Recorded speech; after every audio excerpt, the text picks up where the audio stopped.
the largest amount of online friends you guys have heard of? I don't know, like maybe 1,000? I know a guy that's got 2,000.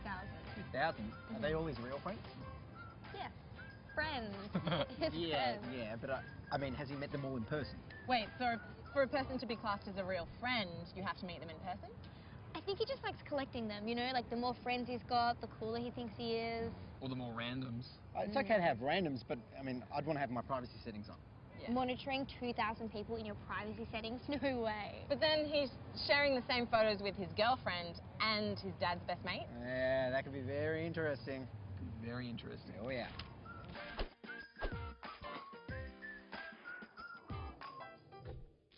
How many friends do you guys have on Facebook? Somewhere around 800, nearly. Probably 600, 700.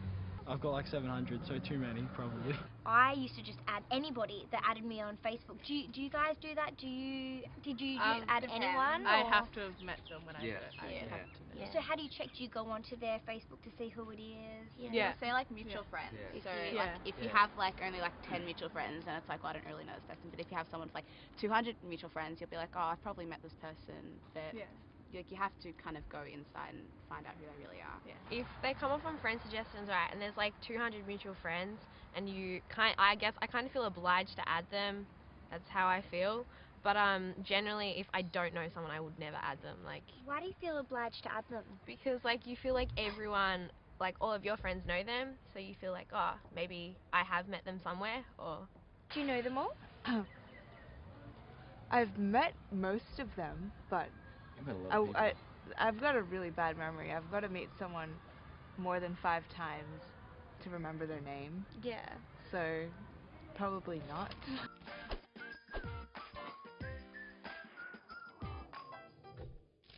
We're here with cyber safety guru Greg Gebhardt. So Greg, what I want to know is how do you pick a scam? Well, I think everyone wants to know that. They're Yeah. very difficult to tell. You have a look at emails, they look genuine, they come from your friends, they come from organisations you've heard of. So the most common thing is if you get an email that's asking you for information, particularly from a social networking site or a site that you visit regularly, is not to go through the link. Go to the site direct. If there's an update of the resources, if there's new features being put out, when you log in they'll tell you there the features are there. But if you click on the link, you're probably going to go to a fake site and it'll just say we're down for repairs, come back later. Someone's already starting to collect your information, and the one thing we do need to be aware of is identity theft is the fastest growing crime in the world, and people under 25 years of age are the main targets. Another key tip for you guys is, I know you've both got smartphones and using the latest technology, is to make sure that you have a PIN code or a swipe code on your phone, because just imagine if your phone was stolen or lost. You've probably got all your personal photos. Yeah. Well, someone could get access to them if you didn't have security on there.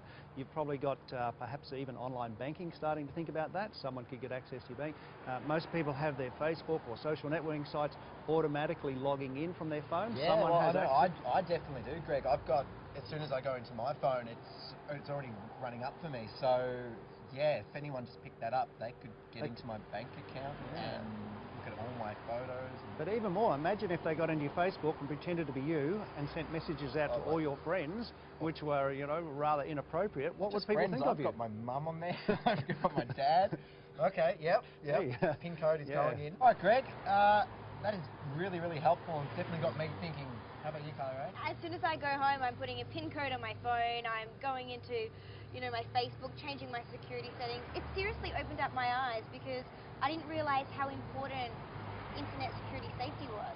I'm freaking out.